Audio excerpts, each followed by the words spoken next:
technical difficulties, but I'm Jessica. Nice to meet you. I'm Ken. Ken, and you go by Ken, not Kenneth, right? Use multiple names. I see in your little I do. corner. Kenny, Ken, Kenneth, whatever, I respect that. is I best respect that. for And you're friends with Sugar and Spice. sugar and spice. I'm sorry, uh, Jaron Thomas. Yes. Yeah, Yes. I did an I episode think. with them a while ago and yeah, Jer great guy. I didn't get the privilege of meeting Thomas, but um I did get to talk to Jer for a little bit and Yeah, it was they're great. great. Those two guys are great. I It really was like them. it was And cool. yeah, I'm a huge fan. And let me just adjust. Um, that's all right. Okay. Yeah, everything looks good. Great. So, welcome, Jessica. Thank you so Thank much you. for coming on the show today. Thank you Um, so much. Thanks for having me. absolutely, absolutely. So, you're an astrologer, you're a psychic medium, and you're a pet communicator. Yeah, I think of it as an animal Yeah. communicator more just because not only pets. I mean, Right. Okay. I've All talked to right. wild animals and insects and such. So yeah. Right. That's really fascinating. That's awesome. How did you get into that? Like, what's your story a little bit with where this Which all? part? With all of it or Yeah, with the animal communication specifically? with all of it, like where did it begin with you, you know Sure. So it kind of began at the beginning. Like I really just, at the risk of sounding biblical, it really just was a situation where I was always interested in astrology and, um, yeah, I was just always interested in woo stuff. And I didn't believe in psychics. I mean, I wanted it to be possible, but I didn't really believe in psychics. I didn't believe in animal communication, even though, of course, I wanted to be able to talk to animals. Um, until my 30s, until around my late 20s or early 30s. But that said, I started studying astrology formally in the mid 1990s, early mid 90s. And yeah, and then I moved to San Francisco. I'm from Montreal. I moved to San Francisco in 1994 to become a professional astrologer. And I had a private practice from, the mid 90s till now. And after about 10 years of consulting with people, maybe 7 years, 7 to 10 years, somewhere in the mix of that.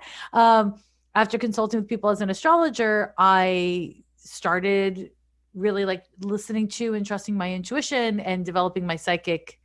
I wouldn't say developing my psychic skills. I would say just like validating my psychic skills. And from that, quickly, the animal communication and the mediumship just kind of emerged. And I had the really unique experience of already being an astrologer.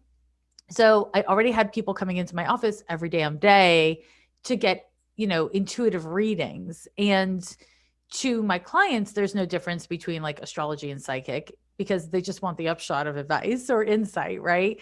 So I was able to kind of cultivate my skills and my gifts or whatever through my private practice that already existed. And honestly, I wouldn't have believed it if I hadn't had that experience because it was evidential. Like I was getting, this like feedback loop of things that there's no way I could have known other than in the ways I knew them.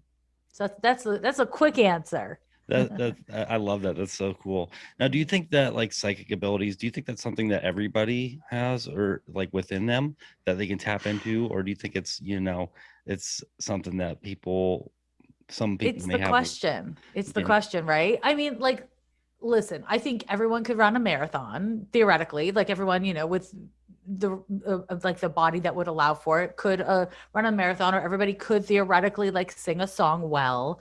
But the amount of effort and and time it would take for instance, me to run a marathon or for me to sing a song well, I'm sure I could do it, but I'm not going to because of how hard it would be Right. and how outside of my nature it is. So For I think sure. it's the same thing with psychic shit. I think um the skills that I have as a psychic, as an animal communicator, and as a medium are skills that I've developed. So I had natural aptitude. And also, I've put in my 10,000 hours.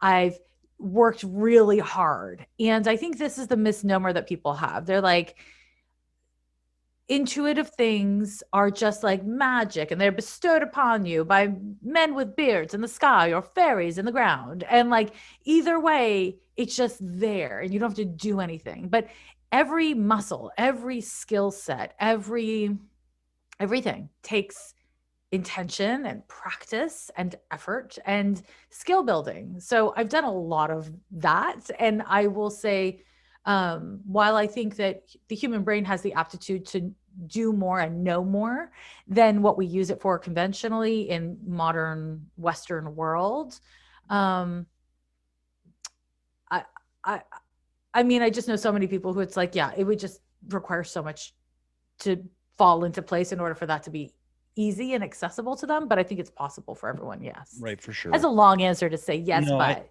I get what you're saying though, and I think it ties into kind of like if you're interested in it and you're passionate about it, it's just gonna flow more naturally to you, and yeah. you're gonna that's so cool though. I love that. So I've been kind of getting into astrology myself. I've had an interest in it for a couple years now. And I'm not sure really like where it kind of stemmed from. I think it kind of stemmed from the fact of just kind of an identity crisis. I think a little bit, just kind of trying to figure out who I am. And I found a lot of answers through the stars and things like that. And that's just one of the things I love about astrology. But it just seems like there's so much to grasp. Like, it's just like mind boggling, when it It comes like the is. transits and all of it. It's so much. And I, I'll say first of all, most people come to astrology because they're having a meltdown of one kind or another. Like we come to it because we're looking for answers. And for most people, it's not the first place we go. We are like, we go to our friends, we go to a therapist, we go all around. And then finally we're like, wait, there's got to be a reason why I'm here.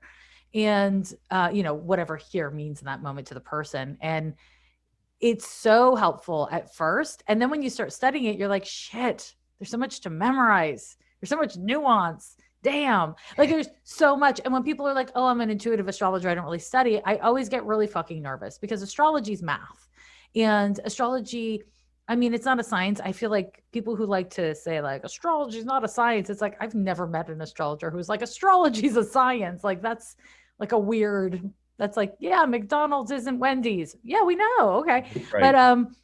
But I do think that to be competent and skilled in astrology requires unfortunately a great deal of study and again practice, right? Like and I think a lot of people want their spiritual tools to be effortless and to kind of like flow and I don't think there's any such thing. Like there's elements of it that are like that, but really, to really get quality answers, not by consulting with an expert, but by like doing your own investigation, you really have to know, you gotta study because as much as I use WebMD a lot, I don't think I'm a doctor. Like I don't really believe in my self-diagnosis. I'm more like, I know what it is, but I know that I don't know.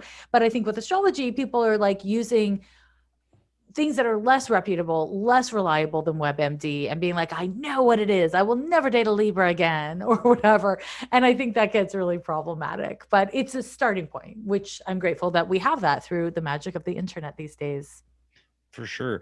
You said that astrology's mathematics. I've never really thought about that before. I've heard the argument that astrology is kind of like a religion, but I don't believe that either. I don't No, buy that. It's I more, don't either. I view astrology as like a language that you're Mm-hmm. interpreting from, my personal belief, like whatever higher consciousness is up there that came from, but it is like a language, that we're meant to interpret. And there's, It is. you Can I know, show you something that I just happen to absolutely, have at hand because I'm in my office? Okay, hold on. absolutely.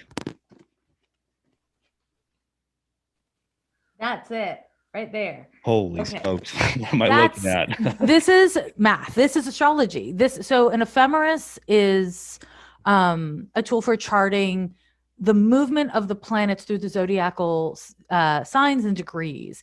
And in order to be an astrologer, like to even have like a starting conversation about astrology study, you need to be able to read the glyphs. You need to be able to read those lines. I don't know how much you could see in there, but this is, I mean, there's What? it's a lot of data. It's a lot of data. And when I glance at this graph, I can see, okay, so let's say you told me you were born on a particular day and Mercury was at, 26 degrees of Libra, then I would glance at that data point. And because I happen to know where Pluto, as an example, is right now, I know you're going through a Pluto square to Mercury. So I can start to like pull data of where the planets are now and hold it like in mathematics, mathematical relationship to where the planets were on the date of your birth, and tell you what's going on with you ATM, right? And so the exciting thing about astrology is it is a lot of math. And I love that, not because I'm like a math geek, although in the context of astrology, maybe I am, but definitely I'm not in general. But it's exciting because math is reliable, like there's not a lot of wiggle room in that. And so the interpretation of the math, there's a great deal of wiggle room. What you choose to focus on within the vast field of astrology, there's a great deal of wiggle room.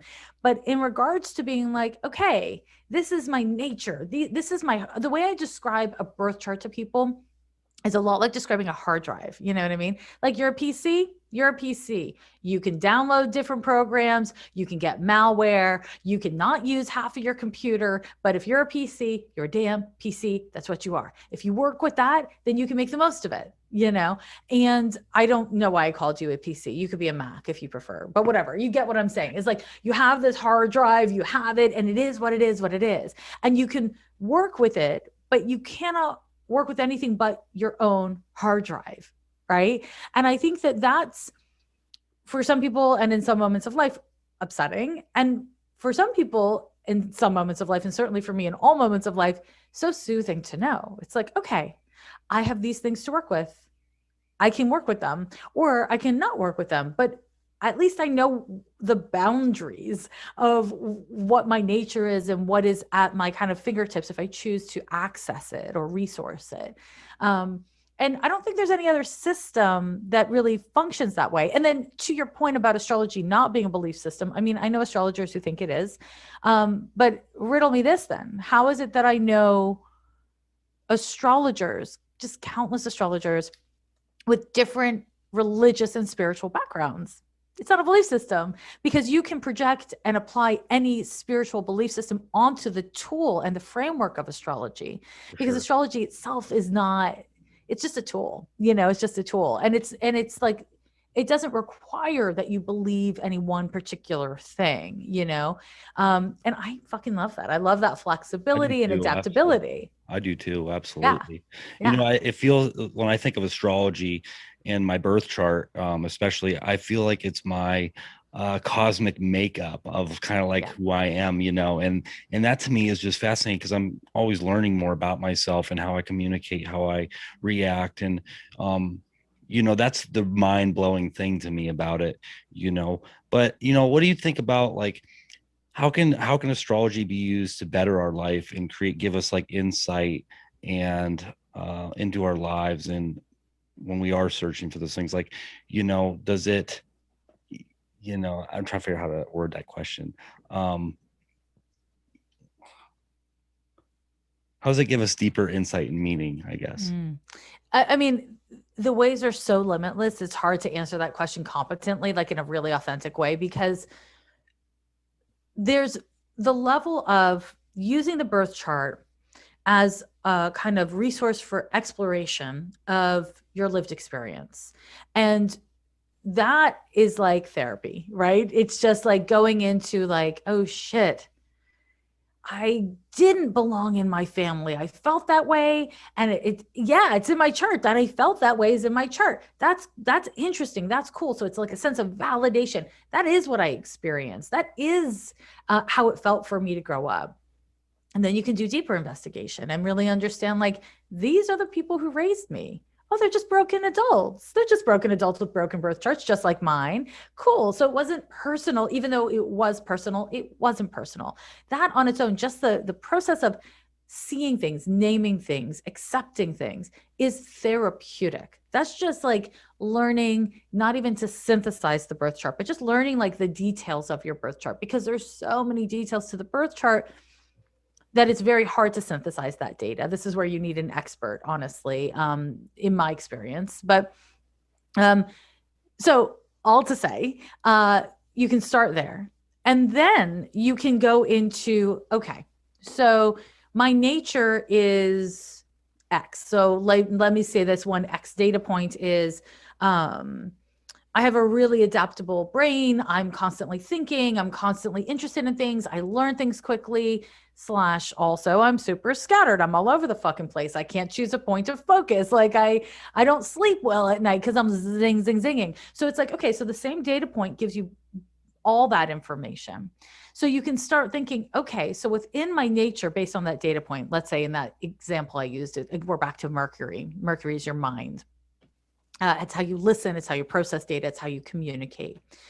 So based on that data point, you can start looking within your nature to say, okay, so how can I be slightly less scattered, but just as like dynamic in my interests? Like, what is the sweet spot of my Mercury placement?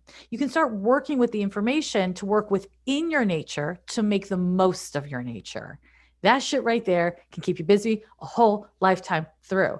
But that's not all you can do with astrology. That's just like beginning stuff. You know what I mean? Right. The next things I recommend doing is around transit astrology. And that's where most people like to start. They like to start with predictive shit because people are people. Right. I don't recommend starting with transit stuff if you're a student of astrology, because that's where we get into WebMD shit. You know what I mean? It's like I'm new. Like I have a podcast, Ghost of a Podcast, and I take listener questions every week. And I had just countless questions from people who are like, break down all the things that are happening in their birth charts. And I would say probably 70% of the time they're wrong. What they are saying in their question, their understanding of what is happening to them or what it means is straight up wrong. It's not like off, it's wrong. And that's because, again, WebMD, right? Like it's like you can't self diagnose, it's not realistic. And so, I mean, you can, but it's not realistic. You're not likely to do a great job. And so, I think it's really about making sure that if you are using the tool of astrology, if you respect the tool of astrology, if you feel vulnerable, if you are using it in a way that is like substantive and you want it to give you substantive data, to treat the tool with respect. You know what I mean? So most people, when they're fucking around on WebMD, know that, you're taking a risk. You're Right. taking a risk. And there are certain kinds of medical interventions that a lot of us will take based on what we've read on WebMD. But then there's a lot of things we won't, right? And Right. I want us people with astrology to have a similar kind of framework of understanding. Oh, I'm sorry about that. Yeah, I don't know how to turn these notifications off. honestly, it's we're living in a digital world and these are digital problems. So I'm fine with it. As long as I have my tiny microphone, I'm fine with it. I love your So little microphone, by the way. thank you. Isn't it It's darling? so cool. Thank It's you. just awesome. Me too. I'm obsessed with it. I'm literally obsessed. It just makes everything more fun, Yeah, it's so Um, cool. thank you very much. I appreciate that. Yeah, I feel like you have a lot of air energy, just kind of like, I'm an Aquarius myself and Aquarius sun. I'm a Scorpio rising, but I don't know. I just feel like you have a I lot have of a air. bunch of Aquarius in my first house, but I'm sun, moon, and rising all in Capricorn. Really? Okay. People never guess that about me. And I can tell you astrologically why. It's because I have a bunch of Aquarius in the first house. So you see what's in the first house. So, in other words, your Scorpio rising, right? That's what you said you have, right? Correct. Yes. Right. That's what people are going to say. Scorpio rising people have a tendency to either avoid and evade eye contact or make super intense eye contact.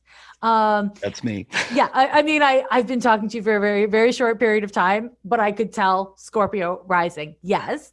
And Aquarius, so I have a Capricorn rising, but a lot of Aquarius planets in the first house. And so I'm like bright colors and I'm talkative with my hands. I have Mercury in the first house. So that's like a lot of like talking with the hands and all being all over the place. But because my Capricorn placements are in the 12th house, the house that is hidden, people don't tend to see it until they start talking to me, and I'm like personally divulging things. And they're like, oh, wow, you're a total bummer. I guess you're a Capricorn. I guess it's true. So, it's one of those things where as we dig deeper within astrology, we start to understand the nuances of the human condition. And we start to understand the nuances of how we know people and how we ourselves let others know us or not. And that's really interesting. What Right. we lead with is not necessarily what we are, not on a core level. What we lead with is what we lead with. It's like, this shirt is not what I am. I can change it. But how I feel in my skin, that's a lot harder to change. And how we feel in our skins is something we can describe in nuance with astrology. And I don't know any other tool that allows us to do that so effectively and efficiently. And I don't know any other tool that also allows us to kind of like age, you know what I mean? Because the same birth chart is what we have at 5 years old, at 15 years old, at 35 years old, and at 65 years old, right? It's the same chart. So as we start to look at it from different contexts, we can understand the kind of like evolution of our maturity, of our, that's fine. I mean, we're just being Aquarian, right? Like it's just like it's digital. Anyways, so I probably am taking the conversation in a weird direction, but No, the you're good. upshot of it is I am really a huge enthusiast of astrology because I haven't found a tool that meets it. I really just think it's a remarkable tool. And I say this as a psychic because as a psychic, I can like pull shit out of the sky kind of thing a little bit, Yeah, right? But astrology is so valuable because it allows us to, how will I frame this? It allows us to share the data. Like I can show you the data. I can be like, here, this is evidential. These are the dates. I've got it. It's really helpful. Whereas psychic stuff, it's hard for me to separate it from my personality and like share it with you. You know what I mean? It's a lot more interpretive, I guess, in that way. for sure. My Capricorn, my Mercury is in Capricorn. I actually have a lot of Capricorn in my chart. Um, but I don't know. I love the Capricorn energy. I Me feel like too. I just kind of connect with that type of energy. And one thing I was kind of curious about, I was listening to you talk to Jared and Thomas on their podcast about animal communication a little bit. One thing I thought of when I was listening to you was, I kind of wonder. I have a dog, Miley. Her name's Miley, and she's my best friend. She's a pup, and I was wondering, does birth charts in pets matter? Kind of like with Great compatible question. with compatibility and anything like that. Yeah, I don't buy it. I know astrologers who pull birth charts for animals or focus on the sun sign of animals, Mhm. and I'm not into that. And I'll tell you why. It's because astrology, it's old as fuck. It's old as fuck. There's been a lot of vetting of it for humans. And there's a couple things I'll say about it. One is astrology is the art of tracking time in many ways, right? We're tracking how time is measured in our lived experience in many ways. Animals experience time in a radically different way than we do. So the impact of something like, I don't know, the sun or the moon would be radically different on a different species, in my view. The other thing is, I feel like it gets into amorphizing. Is that the word? Do you know what I'm trying to say? It's like projecting human traits onto Okay, animals. yeah, yeah. So what's the word? I don't, you know what I'm talking about? Yes. Okay. And I'm not a huge fan of that. I'm not a huge fan of that. So I personally don't fuck with birth charts with animals. I don't see a real value in it. I see why people do it, but to me, it's more cute than substantive. Not to shit on anyone's practice, but that's just my personal take. Yeah. I was just So curious, like, it just crossed my mind. I was like, I wonder if it matters, because I'm pretty sure, I've had Miley for like 10 years now, but if I remember correctly, I think she's an Aquarius as well. And I was like, maybe that's why we're just like buds, and but here's the other thing that and this is like that sounds this goofy, is like but my counselor's brain is that with our animal friends, we take extreme pains to cultivate intimacy and we show up and we stick around. And there's a way that the way we are with our animals is kind of like the best parts of how we are with our friends and lovers. You know, it's we listen to them, we care for them, we take care of them, we receive love from them. We let them love us. We don't judge them in the same way we judge humans, right? So it's like our best self goes to our animal friends. And I think that astrology aside, and I do believe in saying astrology aside, for a lot of reasons, um, I really feel that there's a way that when we overthink our intimacies, we get in the way of having intimacy. So, as an example, and this might seem like disconnected from our conversation, but I don't believe it is. Um, I personally don't look at the birth chart of my partner. I don't look at the birth charts of my friends. I mean, I got skills. So if somebody's like, I'm having a terrible time, will you look at my chart for me? I'll glance at it, but I don't like commit it to memory. I don't believe it's ethical to invest in the charts of people I'm really close to. And the reason why is because intimacy is about a back and forth. And so when we use astrology to get ahead of our intimacy issues or to even understand them in that way by looking at someone else, we're taking the burden off of ourselves to show up, to be kind, to be loving, to receive love, all of those things. And so I don't know. There's like a lot of things about it. But at the end of the day, animals do not give a fuck about astrology. Why would they? That is ridiculous. You know what I mean? Right. So for whatever that's worth, there it is. Are you saying that doing chart compatibility and things like that are kind of like, I don't want to say a waste of time, but we let our egos kind of get in the way, and you know what I mean? I think because I'm guilty of that, because I can see that after you said that, I felt a little bit of guilt. I'm like, because there's certain signs it's like, oh boy, you know what I mean? And then, Sure. And So okay, so let me hop in because I got so much to say about this. The first absolutely, thing yeah, is take it away. I'm going to take it away. So the first thing is like, listen, if you're like, hey, whatever, I don't know, Sagittarius is the worst. I would never date a Sagittarius. Every Sagittarius I've ever dated is like X. That tells me about your birth chart. It doesn't tell me shit about Sagittarius, because the reason why you wouldn't like Sagittarius and you would like Cancer is because of your birth chart, not because of the essential nature of either of those zodiac signs. The So that doesn't mean that you don't have your own lived experience and you don't have your own patterns, and that every Virgo you've ever met hasn't been like X and every Capricorn you've ever met hasn't been like Y.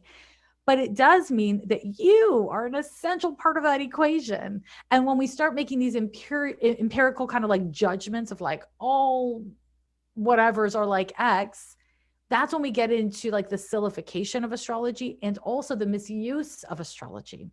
So that's one part of the answer. The other part of the answer is I do couples counseling through astrology, but I have boundaries around it. I do it for committed relationships, people who've already been together at least a year, people who are co-parenting or have a home together or business together. I do it for business partners. I don't do it for people, and trust me, they want me to, who've been together for 3 months. If you're having problems at 3 months, honey, you don't need astrology. You need to come to Jesus. Like, you need to figure out who you are and what you're doing and why you're choosing what you're choosing. If you already have problems in the first 3 months, you do not need astrology. You need therapy. And maybe you need therapy through an astrological lens, therapy with an astrologer. That's cool. But a couples counseling or a couples reading is trying to get ahead of things. It's using your mind it's what I call the great and powerful Oz. It's like using your mind where it doesn't belong, using analysis where it doesn't belong. And this is where astrology can be used by the individual as a tool for not really being vulnerable, not really taking risks, and not taking responsibility for what you're attracting into your life and how you're participating with those patterns or that individual. And that always can be found from your own fucking birth chart. So if you're at a period of your life where you're dating somebody that's ridiculous, we can see that through your birth chart. If you're dating somebody and they're amazing, you're having the best sex of your life, we can see that through your birth chart. We don't need to look at their birth chart. We can look at your birth chart. And then once things are, you've really put yourself into it, you've done it, that's when we want to start to look at the compatibility chart to see what you're working with. and kind of ways of refining and improving and like safeguarding your investment. But so I do look at relationship charts and I think they're very valuable, but it's time and place, right? I think the same can be said for a bazillion different things. Like, you know, I don't know, a bazillion different things. So hopefully that makes sense. Yeah, it does make sense. It, it's definitely, it definitely, like you said, if you're dating for like 3 months or whatever and you're having problems, you should look inwards and kind of figure out what the problem is, and that's something I've kind of done, you know what I mean, a little bit with astrology and failed relationships and things like that. It's like, okay, what's going on here? I don't think it has to do with their sign per se as much as it does, past traumas that are unresolved, you know what I mean? And so which really kind of brings up the question of, so say you want to you want to start working and healing on certain things, and we see a lot of great memes out there with like the moon and astrological events, you know what I mean? And especially this past one, we had a Scorpio full moon, right? And there's a lot of serious energy going on. I can't explain it, I can't describe it, but I felt it, you know. And what's the best way to kind of handle full moon events, I guess, and if you're looking to progress and heal, and just how can you use the full moon energy to your benefit, I guess? Great. I love that. So I learned the term meme mystic during this Scorpio full moon because whatever stupid social media reason. But like, listen, full moons are a time for completion. We have one full moon every single month, right? Sometimes we have two full moons in a month, but generally speaking, one full moon a month. And it's really important to know that when a full moon occurs, it is a time for releasing. And the reason why emergency rooms and like emergency services kind of really pay attention to full moons, because people's emotions come to the surface and they have an insistence and a demanding kind of energy behind them. And so people act out because people are not equipped to experience and cope with emotions. So this is where I promise I'm answering your question, but we want to pay attention to the new moon. So again, this is where like Instagram and fucking TikTok and all the things, they really focus on the full moon. And I get it. The full moon's cinematic. Look at the full moon. Do you hear a werewolf? You know what I mean? Like, sure. But the new moon, that's where you manifest. That's where you seed things. It's where you call things in. It's the start of a cycle. And that start of a cycle hits its fullness at the full moon. So if you think of your development, your emotional development, because the moon is specifically related to emotions and emotional development. If you think of your emotional development every month as on this 28-day cycle, and that it has a seeding point and a fruition point, then you can leverage a full moon as a time to check in with what you need to let go of, what progress you've made. So that's in general terms. We are supposed to feel feelings. We're not supposed to feel happy all the time. We're not supposed to feel chill all the time. We're supposed to feel feelings. And so the full moon is when you're going to feel the fullness of your feelings, right? So then when we get like more specific and detailed, it's harder to give you a pat answer in the way I just did. That was my version of a pat answer, by the way. So like when we get like, for instance, with the Scorpio full moon that was on the 20 something at 4th, 5th, something. Yeah. 5th? I think it was the 26th. 26th. Okay. So when are you on the East Coast? I am in Pennsylvania. You're in Pennsylvania. Okay, cool. So I think it was the 25th on the West Coast and the 26th on the East Coast. If I'm remembering that correctly, it was like 1 a.m. for you guys or something. Yeah, Right? I think so. It was Okay. somewhere around there. Yeah. It's always strange because I always feel, not to cut you off Yeah. but I swear, I always feel the moon like a full day before. I feel the most energy like a full day before it says it's a full moon, It's building up. It's this energy building up to this moment of ripeness, and the build up.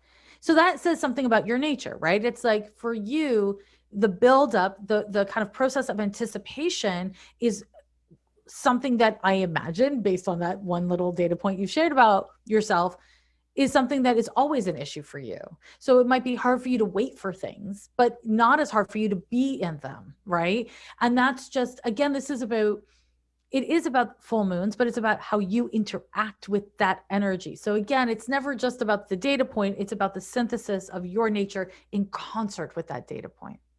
So when we come back to that full moon that just occurred in Scorpio, there was a lot going on. There was a stellium in Taurus, and that full moon formed a T-square to the planet Saturn in Aquarius. And so while on its own, on its face, like from just like a very surface level, full moon in Scorpio is really intense and really emo and all these things. Uh, you could kind of describe it as like a really intense and sexual and romantic full moon, but it wasn't at all, because fucking Saturn is a boner killer, and Saturn just shows up and is just like, here's reality. This is what's actually happening. Don't you feel alone? Isn't everything hard? And so this full moon, it just like put people on their asses because of Saturn's involvement. And this is where you really want to, if you're an astrology student or a professional astrologer or anything in between, to look at what we do is we cast a chart for the minute that the sun and moon are exactly opposite by degree and sign. And then we can read and interpret that full chart. And we don't pay attention to houses because it's location based, right? How you have to like put in, so you would put in like Philly or wherever you are, and that would give you a sense of the full moon, but it would be different for me in Oakland, California, right? So it's like one of those things. But we cast a chart to see the fullness of the energy of what's happening. And in order to cast a chart, you either have to have a pro tool like I have, or you can go to like my website, or like astrology.com. So my website's lovelanyadoo.com or astrology.com. And you can cast free charts in these locations. But you need to know how to synthesize the data. Otherwise, you're going to freak yourself out about things that are not actually necessary to freak out about. Because again, my experience with my podcast is that people focus on like one thing that is like a weird random thing to focus on, and I don't know why they do it. I'm always like, things come in like in weird like buckets. So I'm like, some fucking influencer wrote a blog post or like an Instagram post or something about a thing, and now everybody's writing me about it, and the thing itself is wrong, and so everyone's panic attack is wrong. And this is where again we get to something about astrology that you haven't asked me about, but I'm gonna take this opportunity to say I'm going to do it. Do it. Absolutely. Thank you very much. So I have experienced over the course of my career, and absolutely still see, that while people like and love astrology, while people devote a huge amount of energy and time to astrology, while people use it as a resource for navigating really meaningful things in their lives, there is a way that I have experienced that people do not actually respect it. And when you don't respect a tool, you will treat it willy-nilly. And that gets you into trouble. It gets you into trouble. So it's really important to look at, are you treating this tool with respect? Are you just dropping in and using like pro tools when you don't even have a foundation of knowledge, and then educating other people or making life decisions based on that? If you are, I encourage you to rein that shit in and reconsider, because that's not a respectful use of a tool, and it's not a competent use of a tool. So I'm not trying to like shame people for doing shit like that, like do whatever you want, but it's something to think about, which people don't think about, because of the way that astrology is branded and framed in the collective, and also because of social media, and social media is just like, people start to learn about woo stuff, like astrology or tarot or anything like that. And then in the first several months or the first year, they're like posting things about it, educating others. And I am not a fan. My Capricorn, Sun, Moon, and Rising is going to speak to your Mercury and Capricorn here for a moment.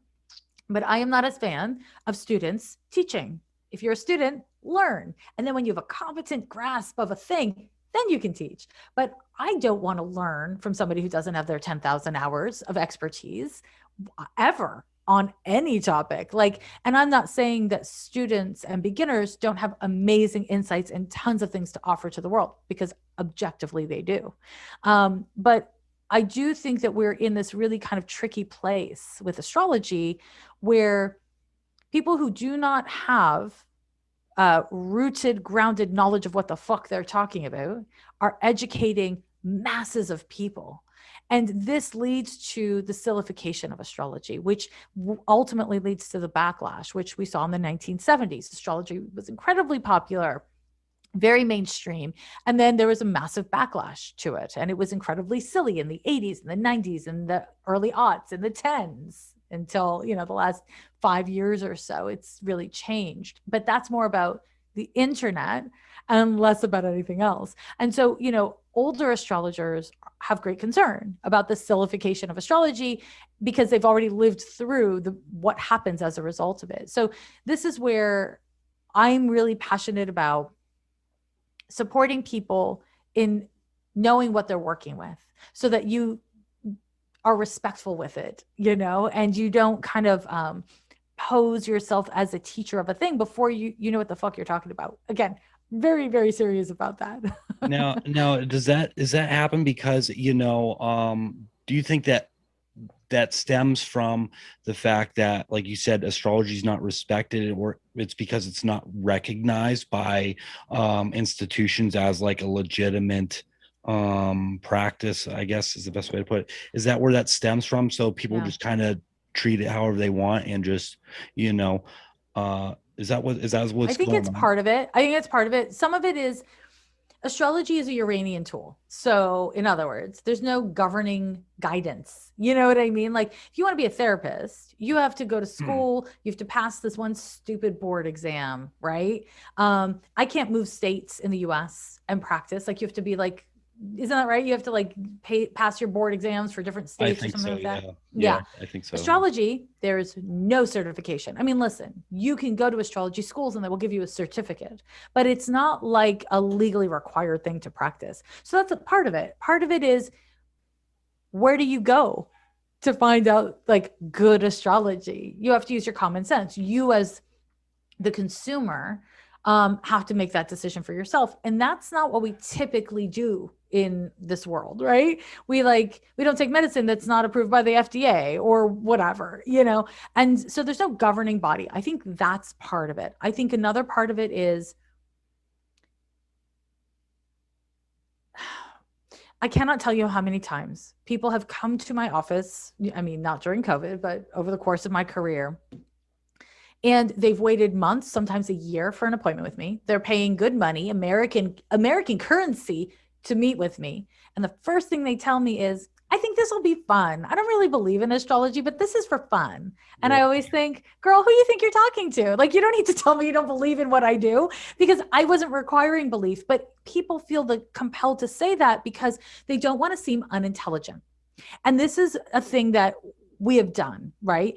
We have said that smart people are not going to be bought in by astrology. They're a critical thinker, doesn't really get into astrology. And again, this is where some of it comes from. People who do not really understand astrology explain astrology to others. They do it poorly, and then it's not compelling. So that is part of it. But part of it is also just educated people do not believe in astrology. That's like that's not actually true at all, but that's like the thing that people feel. So they need to tell others, well, it's just fun to me. Don't worry, I don't really believe in it, but I use it for X or whatever it is. And it is what it is. I have a lot of clients who are, scientists, educators, therapists, people in tech, whatever the fuck it is.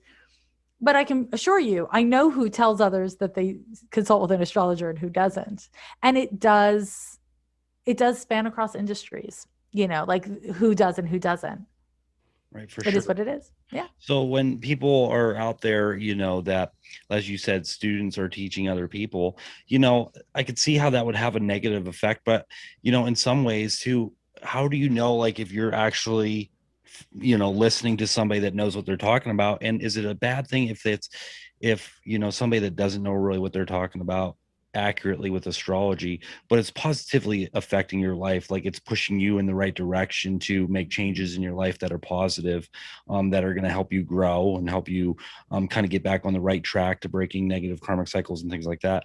Is that, where's the line? Because there seems like It's there's, this is exactly the issue, isn't it? It's is it a I would never tell personal, someone where that line was. I don't know where that line is. And also, like, is it an individual journey kind of for each and one, every one of us? And like, yes, and I if would I'm, say it's a yes, and the reality is there are things that are false in the world. And this is like, we're talking about this topic in the context of astrology, but this is going on in the context of news and in science and medicine. And this is a very important topic across boards, right? And when I, does that not all lead back to astrology though? In the context of yeah, but there's illusion some things that and are wrong and some things that are right. They're illusion. both true. They're both true. I think that that's the thing that's hard is like, I have had experiences where people say, oh, this is because of my Saturn return happening right now. And then I look at their chart and I'm like, your Saturn return is objectively not happening right now. It's not because of your Saturn return. And they insist that it is because they have a feeling about it. And there has to be some measure of, we agree upon some. Okay, here's the thing. I'm a Capricorn. I believe in right and wrong. And I don't mean that in a judgmental, judicial way, although probably I do that too. I mean, I'm holding one pen in my hand right now. This is one pen. That is true. I could sit here and say I'm holding three pens in my hand, and that would be false, and I believe in that. I unless, believe in that. unless you have one of those pens with, you remember the old style with Oh, I the do, red thing honey. on the And blue I and the have them black. right here.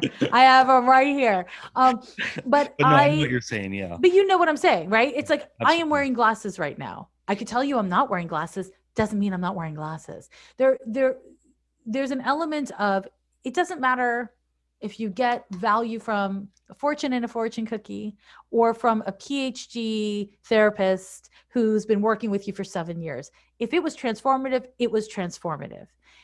To derive value and meaning and healing and inspiration and strategies from a meme is great. If that's how you get it, that's how you get it. I've had life-changing moments from like having a toddler say something weird to me. Like it doesn't have to be um, you know, everything is like being educated all the time. And also, when we are taught things that are wrong and we believe that they are right, and I'm talking about methodology, right? I'm talking about like learning things, right? That is a problem because what that does is maybe that doesn't harm you, that falsehood does not harm you in your astrology journey ATM at the moment. Sorry, I speak in fucking like text talk. Sorry about that. It's okay. You totally can. I get what Okay. you're saying. Okay. Thank you very much. Thank you very much. So it doesn't mean it's going to be a problem ATM, but that you can trust that if you stay with astrology, you will have problems in understanding. If you stay with, yeah, that's it. There's this woman on TikTok. She's a like a therapist. She's an older woman. I forget her name. I think she's from Russia. She's amazing. And she does all these TikTok videos where she duets with other TikTokers, young people who are talking shit, who are just like teaching psychology based on bullshit. Like she basically is like, there is no scientific evidence to back up what you're saying. This is not, oh my God. That's Brutus.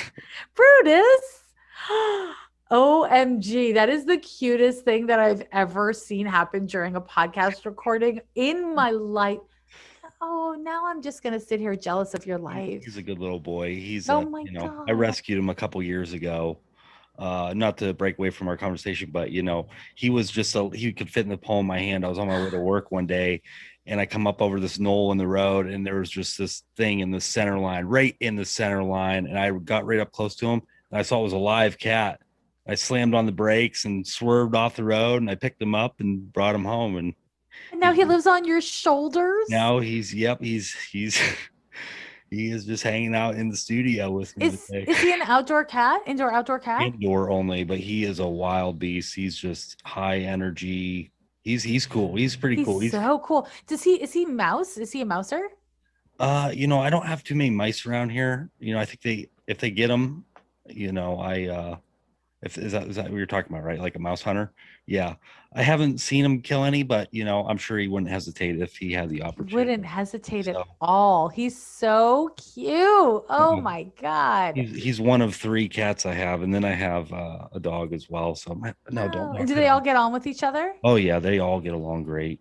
So That's and I have so two calico wonderful. cats too. Yeah, Oh, you have a I farm. have I call the my home here, I call it the Druid Sanctuary.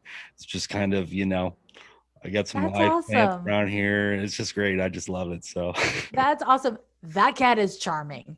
I am charmed. thank you. Thank Oh no, thank you. That was really cute. I don't care. I don't know what we were talking about, but it seems ridiculous because your cat has like made everything seem stupid next to you.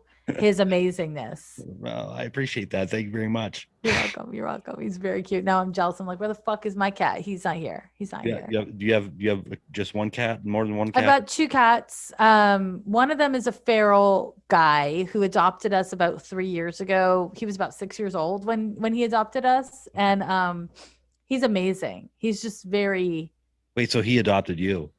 This yeah, I yeah. like that. I like we that. s- we saw him in the neighborhood for about 5 years, and he would just like walk around, and I actually didn't see him often, but my partner saw him a lot, and always was like, did you see that panda cat? And I'd always be like, not really, I don't know. But he would like, Right. we have this super highway where all these feral cats would they're called garden cats here, would walk along this super highway of a fence. And then I had two cats who I had for like 15 years, and they died a month apart. Unfortunately, it was really sad. And within the first month of my second cat dying, his name is Panda Elizabeth Henry. Panda just, yeah, I he's love earned all of that. his names. Um, he just walked up to me in the backyard one day, and I never interacted with him before. He rolled on his back, showed me his belly, and I was like, "Are we doing this?" And he was like, "Yeah." I picked him up, and he moved in within about 2 months of that. Yeah, That's so amazing. I love that. That's it so cool. was a really awesome experience. The only downside is adopting a feral cat who's like a grown ass adult and getting him to use a litter box is very difficult. Oh, I can imagine. Oh my goodness. He's just like, what? Why? Oh, he would pee on anything that was a square. He was just like, you want me to pee on squares? I'll pee on squares. It was awful for like Oh six my months. goodness. That's too funny. I That's too know. funny. I would like to, I'd like you to kind of talk about your website a little bit and about your book, um, Okay. and, That and sounds get fun. and get into that, uh, Okay. for everybody. Okay. So right now, we're recording this in the last week of April. My forthcoming astrology app called Astrology for Days. It'll be out hopefully June 1st, but I know enough about the world to know that this could go sideways on me. It could be like some other date, but hopefully June 1st, it'll be out, and it's a web-based app, which means it works on all devices that get internet, and it is a transit tracker. So it's for astrology students and astrology pros. It is not a typical astrology app in that it does not give you interpretations. There's no interpretations. I'm so sick of astrology apps that tell you interpretations. There's too much of that out there already, and I'm not into noise. So this is a tool for learning the symbols, seeing what transits are happening on what day at what time, and then it allows so it's like this calendar that gives you all these details. There's an ephemeris in the app as well, so that big book that I showed you with all that math, you can see it at every month. And then there's a room where you can take just like limitless notes, so that you can either, if you're a pro, like track your observations, make your predictions. And if you're a student, you can coalesce what different apps, different podcasters, different astrologers say, and start to come up with your own kind of take on things based on your lived experience. The best way to use astrology is ritualistically, habitually, and based on your lived experience. So that means netting data from experts plus the level of your lived experience. So not either or, it's the both. That's where real learning occurs. So this is what that tool is. So I'm really excited about that. Sounds And it's called awesome. Thank you. I'm really excited about it. And it's called Astrology for Days. And You said because I, June what's, 1st, right? Did you say what's June? that? June 1st. Yeah. I mean, it's available in beta for now, but yeah, June 1st, it's like ready to roll. And it's called Astrology for Days and it's at astrologyfordays.com. Okay. And And you said that's one of four apps you have? So you have, okay, well, kind of yes and no. So I also have an app called Tiny Spark, and it is a free app for iOS. So it's not a web-based app, and it's part of why we did Astrology for Days as a web-based app is because Android users were very mad at me. But I'm an Android user. see, they were very mad at me. But this is the problem with app building is that it's really, really expensive and time consuming to build an app. And when you build something for iOS, it's different than what you build for Android. And so you have to build a whole other fucking thing, which is more money and, whatever. And I'm the asshole who's like, I'll spend, a year working on something. And then when I'm done, I'm like, I think it should be free. So like Tiny Spark, my app for iOS, it's free and there's no ads on it. And I don't have ads on it, because I could make money off of the ads, but it would junk up the aesthetic and the vibe. So I didn't do it. So I'm certainly not going to spend more money on it because it's, whatever. But it's just a peek behind the curtain right there. But Tiny Spark is basically like a magic 8 ball for millennials. It's just like a tool for resourcing your intuition. I also, leading up to the election of 2020, I started something called Zodiac the Vote with a political strategist. And our website there is zodiacthevote.com. It's kind of like snoozing for now. But Zodiac the Vote was a get out the vote project for people in the woo and spiritual and astrology communities. People who were either disenfranchised or apathetic about voting. We wanted to really reach them. And so there's a bunch of articles from my colleagues, from fellow astrologers, about different political themes. And there was a Mercury retrograde voting guide. So there's that whole thing. And there's like, whatever, some swag out there. And then there's my book right there, Astrology for Real Relationships. And that book is, it's about relationships and it's broken into 3 sections. The first section is friends and chosen family, like your community. The second section is like the early stages of dating and hooking up. And then the third section is long-term relationships. And this book is really different than most astrology books or maybe any astrology book in that it's very inclusive. And when I say inclusive, I mean inclusive of queerness, all genders, but also different relationship structures, because a successful relationship is not necessarily monogamous. It's not necessarily forever, and so, and also what's unique about this book is how I focus on friendship, because most astrology books are all about just like getting married. And I'm not a huge fan of marriage. I mean, if you want to get married, that's great. But I think our friendships are really fucking important. And I think all kinds of relationships are important. So that book goes through every single planet in the zodiac, not just your sun sign too. So there's like a lot of data in there if you're an astrology student. And then there's my main website, which is lanyadoo.com. And that is where I have weekly horoscopes and just tons of shit. You can draw your birth chart there for free. There's no interpretations, but you can get your birth chart drawn. I was checking that out articles. before, leading up to the interview here. I was on your website. I was looking at your, the birth chart calculator and stuff. Yeah. Cool. That's really, I loved it. Great layout. I just, it's cute, right? Yeah, it's really cute. Yeah. I'm a big fan of it too, Abby. And also, on my website, it's like, there's a bunch of shit. And then there's ghostofapodcast.com, which is another website, but it's really just like a part of my Love Lanyadoo. And that's a website that's the address rather for my podcast, where people can write me questions and I interpret their charts or talk to their animals or whatever. So now, is that for your podcast, for questions, thing like that? Is that a free of charge? Oh yeah, of course. So yeah. Okay. So people send in questions, and usually I don't contact them. I just interpret their birth chart for them. If I'm talking to an animal, I do contact them. Or if I'm talking to a dead person, I do contact them. But for astrology, which is the bulk of what I do on that show, yeah, it's free. And I keep people's confidence, you know. So some people are like, please don't share my birth info. For I sure. always use a fake name. Yeah. For sure. That's Yeah. pretty Just, cool.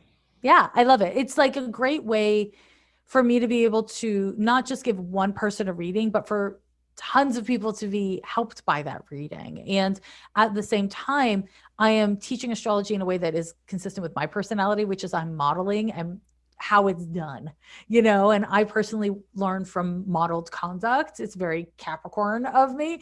And so, yeah, I'm not super academic leaning. I'm more of a practitioner. So this is like me sharing how I do what I do. And I think that's really Great. a valuable way to learn. That's Yeah. great. I love it. I love it.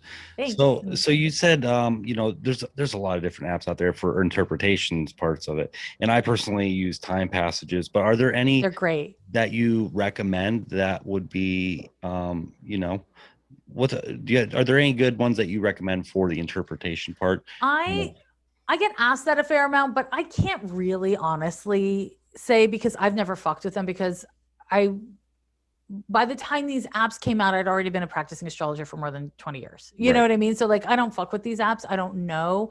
Um and I also think they change. So if I like knew 5 years ago, which I didn't, but if I did, I don't know if that same app would be as good today. I have no idea. But there's also the level of like how you're using it, why you're using it. You know, if you're using it as a gateway drug, if you're using it as like delicious like dessert, one app might be something I recommend. Whereas if you're using it as like a serious self-investigation tool, I might not recommend that app. I might recommend a different one.